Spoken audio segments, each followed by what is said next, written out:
Hello everyone, कैसे हैं आप सब लोग। उम्मीद करते हैं आप सब लोग ठीक होंगे, स्वस्थ होंगे, घर पे होंगे। आज हम लोग साइंस में नए लेक्चर सीरीज स्टार्ट करने जा रहे हैं, वो भी भौतिक विज्ञान हम लोग शुरू करेंगे। ठीक है, हम लोग बेसिक से लेकर के क्वेश्चन तक, जितने भी ग्रुप बी से लेकर के एनटीपीसी, जितने भी एंट्रेंस एग्जाम होते हैं, जहाँ जहाँ जनरल साइंस पूछी जाती है, ये सबके लिए वीडियो हेल्पफुल है। आप सब लोग शुरू से लेकर के अंत तक वीडियो को जरूर देखिएगा, अगर कुछ गेन करना है तो। नहीं तो आप लोग करते क्या हैं, शुरुआत के 2-3 मिनट वीडियो देखते हैं और चाहते हैं कि भैया सब कुछ मिल जाए, तो वीडियो का संपूर्ण मैटर आपको शुरुआत के 2-3 मिनट में नहीं मिलने वाला। तो प्रयास ये करें आप लोग वीडियो को शुरू से लेकर के अंत तक जरूर देखें। तो हम बात करने वाले हैं किसकी भैया, भौतिक विज्ञान की। अब बात यह आती है भौतिक विज्ञान होता क्या। सबसे पहला क्वेश्चन अराइज होता है, भौतिक विज्ञान होता क्या है। तो याद रखें भैया, हम आपको क्वेश्चन सिर्फ और सिर्फ रटाने नहीं आए हैं, हम चीज़ों को समझते हुए भी चलेंगे और क्वेश्चन तो करेंगे ही करेंगे। नहीं तो ज़्यादातर लड़के क्या करते हैं भैया, वन लाइनर क्वेश्चन करते चले जाते हैं, ना ही उनको भौतिक विज्ञान की समझ होती है, ना ही उनमें प्रयुक्त होने वाली राशियों की समझ होती है।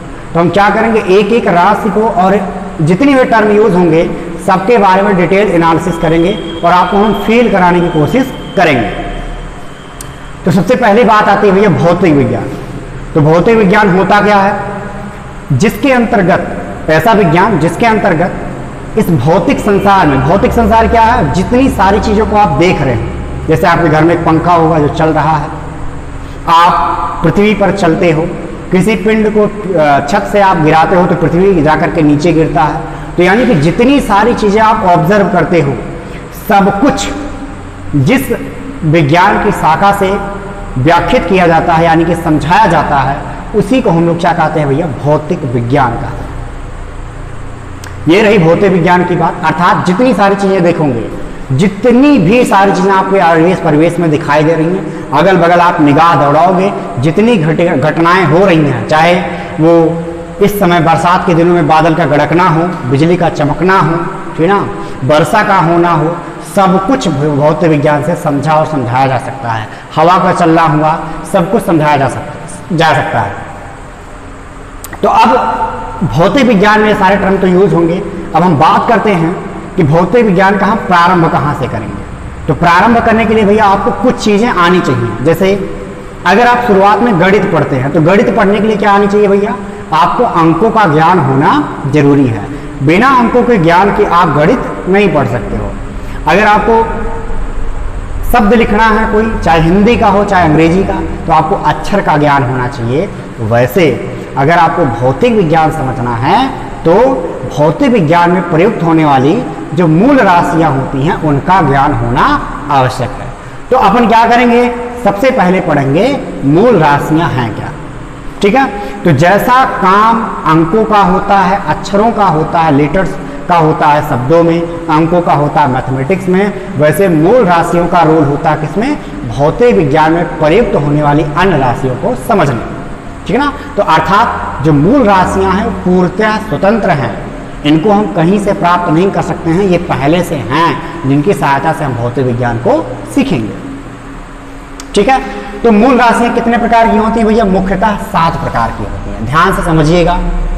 हम लोग क्या करेंगे भैया, एक तरफ मूल राशि लिखेंगे और दूसरी तरफ क्या लिखेंगे भैया, उसका मात्रक लिखेंगे। तो हम लोग बस काम की चीज़ें के बारे में डिस्कस करेंगे, अगल बगल की चीज़ें हम छोड़ देंगे।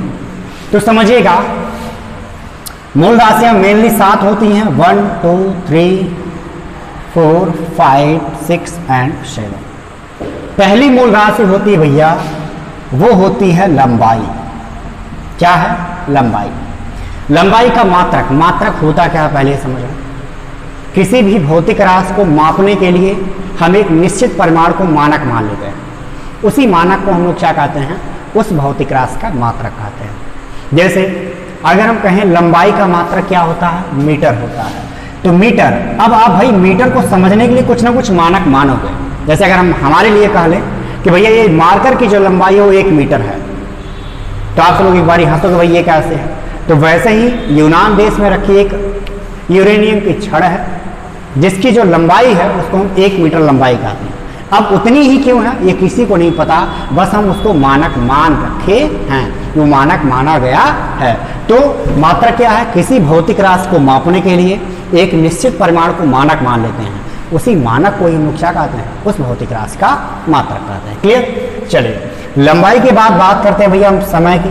तो समय का मात्रक क्या होता है भैया, सेकेंड होता है, समय का मात्रक होता है सेकेंड। और तीसरा होता है द्रव्यमान, आप कोई सा भी क्रम अपना सकते हो, इसका मात्रक होता है भैया किलोग्राम होता है, इसका मात्रक क्या होता है, किलोग्राम होता है। चौथा होता है भैया विद्युत धारा, विद्युत धारा का जो मात्रक होता है वो आपका एम्पियर होता है, एम्पियर होता है। और पांचवा होता है भैया ताप, इसका जो मात्रक होता है भैया वो केल्विन होता है, केल्विन होता है। और छठा होता भैया पदार्थ की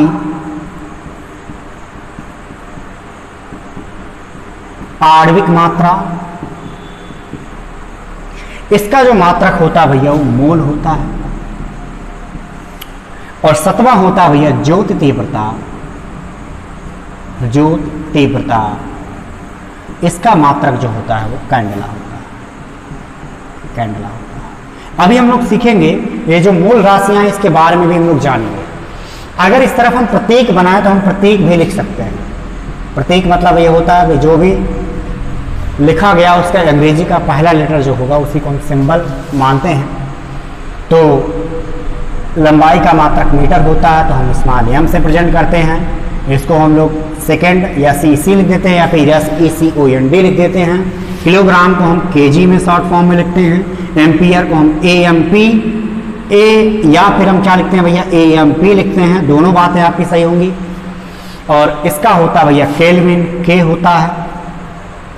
पदार्थ की आणविक मात्रा मोल को हम MOL लिखते हैं, MOLE। और कैंडेला का होता है CD।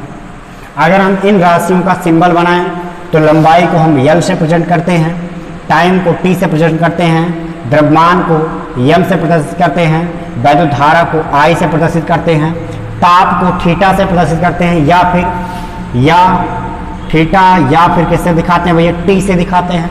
थीटा रहने दें क्योंकि दो हो जाते हैं, लेकिन T ही लिख देते हैं, ज़्यादा सुटेबल रहेगा। इसको हम लोग कैपिटल T से दिखाएंगे। पदार्थ की आणविक मात्रा को हम लोग मोल से दिखा देते हैं, मोल ही रहेगा, ठीक है ना। और यहाँ पे इसको भी हम लोग पता, जो तीव्रता को हम लोग क्या लिखेंगे, ल्यूमिनस इंटेंसिटी, चाहे हम इसको शॉर्ट फॉर्म में LA लिख सकते हैं क्योंकि इसकी अंग्रेजी होती है भैया ल्यूमिनस इंटेंसिटी होती है, ठीक है। तो देखिए अब हम बात करेंगे जो मूल राशियां हैं उनके अबाउट में, भाई क्या क्या चीजें हैं, कैसे कैसे हैं, ठीक है। ध्यान से सुनिएगा। देखें हम लोग अब बात करेंगे कि जो अलग अलग यूनिट हैं, अलग अलग मूल राशियां जो हैं उनके बारे में बात करेंगे। लंबाई एक्चुअल क्या होती है, द्रव्यमान एक्चुअल में क्या होता है, समय एक्चुअल में क्या होता है, इनके बारे में डिस्कस करने वाले हैं। जैसे कई बार हम लोग को समझ नहीं आता कि भाई हम डेफिनेशन कैसे देंगे लंबाई का। तो लंबाई क्या है भैया, किसी भी वस्तु के, किसी भी ऑब्जेक्ट के एक एंड से दूसरे एंड तक की माप होती है। किसी भी वस्तु के एक सिरे से दूसरे सिरे तक की माप होती है। जैसे आपको ये मार्कर दिख रहा होगा, इस मार्कर के इस वाले किनारे से इस वाले किनारे तक की जो माप आएगी उसे हम लोग क्या कहेंगे, लंबाई कहेंगे। अर्थात किसी एक कोने से दूसरे कोने तक की माप को हम लोग क्या कहते हैं, लंबाई कहते हैं। इसका मात्रक हम क्या होता है भैया, मीटर होता है, ठीक है ना। अभी हम मात्रक को भी डिफाइन करेंगे, दो तीन प्रकार से होता है, उसके बारे में हम लोग जानेंगे, ठीक है। आगे हम बात करते हैं भाई समय। समय क्या है, देखो समय डिफाइन करना थोड़ा मुश्किल है, लेकिन समय अंतराल डिफाइन करना थोड़ा आसान है। समय अगर हम मोटे मोटे शब्दों में कहें तो समय वह भौतिक राशि है जो हमेशा प्रवाह में रहती है, यानी कभी भी समय रुक नहीं सकता है अगर अपने शब्दों में कहें तो। लेकिन समय अंतराल क्या है, समय अंतराल बताया जा सकता है। समय अंतराल क्या है, जैसे अगर हम क्या करें, इस मार्कर को ऊपर से छोड़ें, यहाँ से छोड़ने का समय काउंट कर लें और अब हमारे दूसरे हाथ में गिरने का समय काउंट कर लें, तो जो समय लगेगा दोनों के समय के बीच का जो अंतर होगा उसे हम क्या कहेंगे, समय अंतराल कहेंगे, ठीक है। आगे हम बात करते हैं द्रव्यमान। द्रव्यमान क्या है, किसी भी पदार्थ की संहति, संहति मतलब मात्रा, किसी भी पदार्थ की मात्रा कितनी है, जब हमको मात्रा बतानी होती है तो हम किसका प्रयोग करते हैं भैया, द्रव्यमान का प्रयोग करते हैं, ठीक है। मात्रा बतानी हो, ज्यादातर लड़के कंफ्यूज होते हैं भाई द्रव्यमान और भार में अंतर क्या है। द्रव्यमान और भार में बहुत अंतर है भैया। जब आपको केवल और केवल मात्रा बतानी हो किसी भी वस्तु की तो हम क्या प्रयोग करते हैं भैया, द्रव्यमान प्रयोग करते हैं। भार अभी आगे आएगा तो आपको हम समझाएंगे। अब बात कर लेते हैं भैया विद्युत धारा। विद्युत धारा क्या होती है भैया, किसी चालक में आवेश प्रवाह की दर को हम लोग क्या कहते हैं, विद्युत धारा कहते हैं। जैसे अगर बल्ब जल रहा है तो बल्ब इसलिए जल रहा है क्योंकि उसमें करंट फ्लो हो रहा है, तो हम लोग इसको इलेक्ट्रिसिटी में बहुत अच्छे से विद्युत धारा को पढ़ने वाले हैं, इसके अलग अलग हम फार्मूले को पढ़ने वाले हैं। ठीक है, आगे हम बात करें ताप। ताप क्या है, किसी वस्तु के, कोई भी वस्तु कितनी गर्म है या फिर कितनी ठंडी है, इसकी माप को हम लोग क्या कहते हैं, ताप कहते हैं। अर्थात किसी वस्तु के गर्माहट एवं ठंडेपन की माप को हम लोग ताप कहते हैं। आगे बात करते हैं पदार्थ की आणविक मात्रा। पदार्थ की आणविक मात्रा क्या है, जैसे कि एक बात आप सबको पता ही होगा कि जितने भी चीजें हैं जो कि आप देख रहे हो, सब कुछ किससे मिलकर के बना हुआ है भैया, परमाणु से मिलकर के बना हुआ। और ये भी आप सबको पता है कि परमाणु का आकार बहुत ज्यादा छोटा होता है, 10⁻⁻10 मीटर की कोटि का होता है। अर्थात अगर हम क्या करें, 1 ग्राम मिट्टी जमीन से उठाएं और उसमें काउंट करें कितने परमाणु हैं, तो कई अरब खरब परमाणु आएंगे, बहुत ज्यादा परमाणु आएंगे। तो उसी परमाणु की मात्रा कई सारे टर्म में, बड़ा सा टर्म लिखने के बजाय हम एक छोटा सा टर्म प्रयोग करते हैं, पदार्थ की आणविक मात्रा, और इसका मात्रक लिखते हैं मोल। और एक मोल बराबर होता है 6.023 × 10⁻23 परमाणु। अब एक मोल होता क्या है, किसी भी पदार्थ के 1 ग्राम में उपस्थित, किसी भी पदार्थ के 1 ग्राम में उपस्थित परमाणुओं की संख्या को हम लोग क्या कहते हैं, एक मोल कहते हैं। और वह परमाणु की संख्या कितनी आती है, 6.023 × 10⁻23 परमाणु। अब बात आती भैया हम एक नया वर्ड क्यों प्रयोग कर रहे हैं, हम गिनती में भी तो लिख सकते थे मोल को, तो बिल्कुल लिख सकते थे, लेकिन इसका एक एग्जाम्पल की तरह समझते हैं। जैसे अगर आपसे कहा जाए भैया आप चीनी तोलो, चीनी हमेशा आप लीटर में नहीं तोलते हो, हमेशा किस में तोलते हो, किलोग्राम में तोलते हो। दूध आपको नापना हो तो दूध आप किलो में नहीं तो नापते हो, किस में नापते हो भैया, लीटर में नापते हो। केला, अगर आपको मार्केट से केला लाना है तो केला हमेशा किस में नापा जाता है भैया, दर्जन में नापा जाता है। कभी देखे हो किलोग्राम में नापा गया, तो दर्जन में नापा जाता है। वैसे ही किसी भी पदार्थ में उपस्थित परमाणु की जो संख्या होती है उसका मेजरमेंट हम लोग किस में करते हैं, एक मोल में करते हैं। किस में करते हैं, मोल में करते हैं। और उसी मोल क्या है भैया, पदार्थ की आणविक मात्रा। ठीक है, अब हम लोग आगे चलेंगे। ज्योत तीव्रता क्या है, आप लोग 2-3 चीजें देखे होंगे। एक छोटा सा बल्ब है जो कम उजाला करता है, एक बड़ा सा बल्ब है ज्यादा उजाला करता है। इसका अर्थ ये है कि जो दूसरा वाला बल्ब है जो ज्यादा उजाला कर रहा है, इसका मतलब एक उसकी तीव्रता ज्यादा है आप कहते हैं। तो किसी भी प्रकाशिक स्रोत की तीव्रता नापने के लिए, यानी कि कितनी चमक उत्पन्न कर रहा है, उसको नापने के लिए हम लोग किसका प्रयोग करते हैं भैया, ज्योत तीव्रता का प्रयोग करते हैं। ठीक है, यहां तक समझ आ रहा होगा। अब हम आगे बात करेंगे, कुछ एक क्वेश्चन कर लेते हैं यहां से, कैसे आपसे पूछा जाएगा। ठीक है, देखिए अब हम लोग 2 क्वेश्चन आपके बोर्ड पे लिखे गए हैं। पहला क्वेश्चन है निम्न में मूल राशि है, और दूसरा क्वेश्चन है निम्न में मूल राशि नहीं है। अब ध्यान से देखेंगे कि भाई इनमें से जो 4 विकल्प दिए गए हैं, इनमें से जो 7 पीछे बताई गई हैं उनमें से कौन सा मिल रहा है। तो अगर पीछे 7 राशियों में नहीं था तो वो मूल राशि नहीं है। वेग बिल्कुल नहीं है। विद्युत धारा पिछले 7 राशियों में आपको मिल रहा है जो शुरुआत में बताया गया, तो विद्युत धारा यही विकल्प आपका सत्य है। बल नहीं मिला था तो बल आपका क्या होगा, गलत होगा। आगे क्या पूछा है, निम्न में मूल राशि नहीं है। अब देखें यही एक शब्द लिखा गया नहीं, ज्यादातर लोग इसको नोटिस नहीं करते हैं, जबकि आपको नोटिस करना चाहिए और बहुत जोर लगा के नोटिस करना चाहिए। देखो जब आप पढ़ते निम्न में से मूल राशि नहीं है, तो लेकिन आपके दिमाग में लिख गया द्रव्यमान तो पहले बताया गया था, आप तुरंत मार करके आगे बढ़ जाते हैं। लेकिन समझें नहीं है पूछा है, तो द्रव्यमान भी मूल राशि है, समय भी है, संवेग उस सातों में से कहीं पर संवेग नहीं आया था, विद्युत धारा भी है 7 में से 1 आई थी, तो संवेग आपकी मूल राशि नहीं होगी। ठीक है, अब हम लोग आगे बात करेंगे जो मात्रक है, मात्रक को हम कितने प्रकार से लिखते हैं, यानी कि मात्रक कितने प्रकार का होता है। ठीक ना, तो मात्रक लिखने के 3 पद्धतियां हैं। मात्रक लिखने की कितने पद्धतियां भैया, 3 पद्धतियां हैं। हम उन्हीं तीनों पद्धतियों के बारे में जानेंगे। देखें पहली पद्धति है भैया, पहली पद्धति है MKS पद्धति। इसको हम लोग शॉर्ट पूरा पढ़ते हैं, MKS शॉर्ट फॉर्म में पढ़ा जाता है और पूरा इसको लिखेंगे तो M से होगा मीटर, K से होगा किलोग्राम और S से होगा भैया सेकेंड पद्धति। मीटर, किलोग्राम, सेकेंड पद्धति। अर्थात इसका मतलब क्या है, MKS पद्धति में हम लोग क्या करेंगे, लंबाई को मीटर में मापेंगे, द्रव्यमान को किलोग्राम में मापेंगे और समय को हम लोग सेकेंड में मापेंगे। एक ऐसा पद्धति जिसमें लंबाई को मीटर में, द्रव्यमान को किलोग्राम में और समय को सेकेंड में मापा जाए, उसे हम लोग क्या कहते हैं, MKS पद्धति कहते हैं। दूसरी पद्धति क्या होगी भैया, CGS पद्धति। CGS पद्धति, CGS पद्धति क्या है भैया, C से हो जाएगा सेंटीमीटर,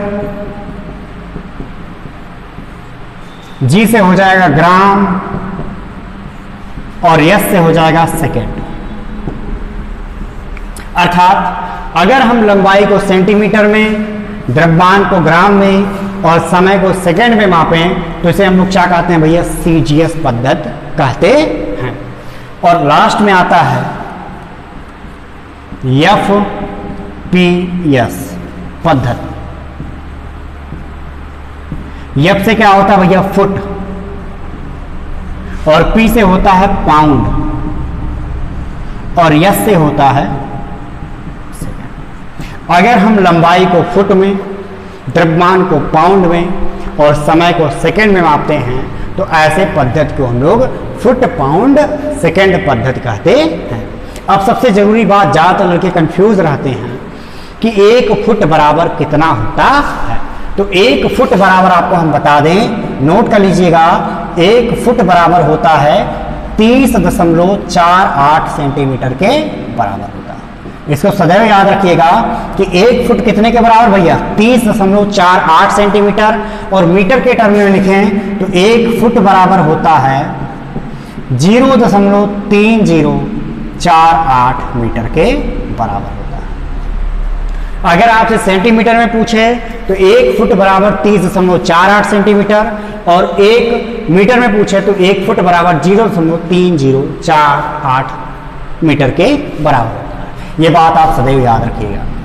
और 1 पाउंड बराबर कितना होता है, 1 पाउंड बराबर होता है भैया, लगभग अगर हम बात करें तो 0.46 किलोग्राम के बराबर होता है, किलोग्राम के बराबर होता है।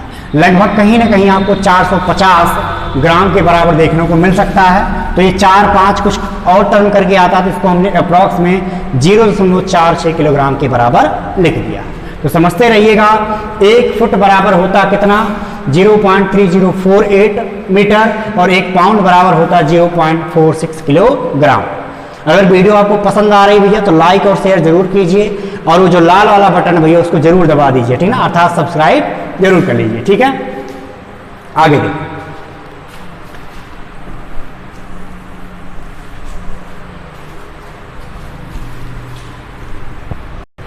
आगे हम लोग बात करेंगे जैसे मूल राशियां हो गई, मात्रक लिखने के प्रणाली हो गए। अब हम लोग बात करेंगे भैया कि पूरक मूल राशियां क्या है।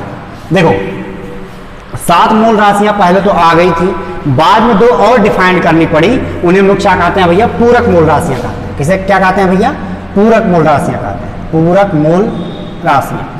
अब बात करते हैं भैया पूरक मूल राशियां कौन कौन सी हैं। एक है कोण और इसका मात्रक जो होता है भैया रेडियन होता है। मात्रक क्या होता है, रेडियन। इसको हम कोण को दिखाते हैं किससे भैया, थीटा से। कोण को हम लोग थीटा से दिखाते हैं, मात्रक क्या होता है, रेडियन होता है, सदैव याद रखिएगा। और बात कर लेते हैं भैया अगला घन कोण। घन कोण को हम लोग ओमेगा से दिखाते हैं, इसका मात्रक जो होता है भैया वो स्टेरेडियन होता है। क्या होता है, स्टेरेडियन होता है। अब हम समझेंगे कोण और घन कोण होता क्या है। भाई हमको मायने भी जानने हैं, रटना नहीं है, ठीक है ना भाई। अगर चीजें समझे रहोगे तभी पेपर में समझ याद करने में थोड़ी आसानी रहेगी, नहीं तो कितना रट्टा मारोगे, दिक्कत होने लगती है। तो पहले समझ लेते कोण क्या है, घन कोण क्या है। कोण आप सबको पता होगा, अगर 2 रेखाएं हैं, 2 रेखाओं के बीच का जो झुकाव होता है उसी का हम लोग क्या कहते हैं भैया, कोण कहते हैं। जैसे दो लाइंस की इनके बीच का जो झुकाव होगा उसे हम लोग क्या कहेंगे भैया, कोण कहेंगे। लेकिन घन कोण समझना थोड़ा सा मुश्किल होगा, घन कोण आप सबको समझना मुश्किल होगा क्योंकि ये 3D ऑब्जेक्ट है। 3D में आप देखोगे तो ज़्यादा अच्छे समझ में आएगा। जैसे गर्मी का दिन चल रहा था, आप लोग तरबूज खाए होंगे। तरबूज कैसे काटते हैं भैया, आप कुछ इस तरीके से काटते हैं, स्लाइस नुमा ऐसे, है ना। अगर आप इसको हम एक सेंटर से मिलाएं तो कुछ इस तरीके से कटा हुआ आपको मिलता है। बात समझ आ रही है? एक खंड आपको कुछ ऐसा कटा हुआ मिलेगा तरबूज का, अगर आप काट करके निकालोगे तो यही जो एक सरफेस बन रहा है और इसके साथ जो एक सेंटर बना है ना, इसका जो झुकाव है ये, इसी को हम लोग क्या कहते हैं भैया, घन कोण कहते हैं। इसको हम लोग ओमेगा से दिखाते हैं। ओमेगा मतलब डब्लू जैसा ही है लेकिन दोनों तरफ से क्या है, बेंड है, दोनों तरफ से झुका हुआ है। ये डब्लू जैसा ही है लेकिन इसको हम लोग क्या कहते हैं भैया, ओमेगा कहते हैं। ये क्या है, ओमेगा है। और ये क्या है, थीटा है। ये ओमेगा है, थीटा है। तो अगर कोई भी सरफेस है, कोई भी सतह है, वह अपने सेंटर के साथ यहां से कितनी झुकी हुई है उसी को हम लोग क्या कहते हैं भैया, घन कोण कहते हैं। और इसका मात्रक जो होता क्या होता है, स्टेरेडियन होता है। ठीक है, अब हम लोग आगे देखेंगे।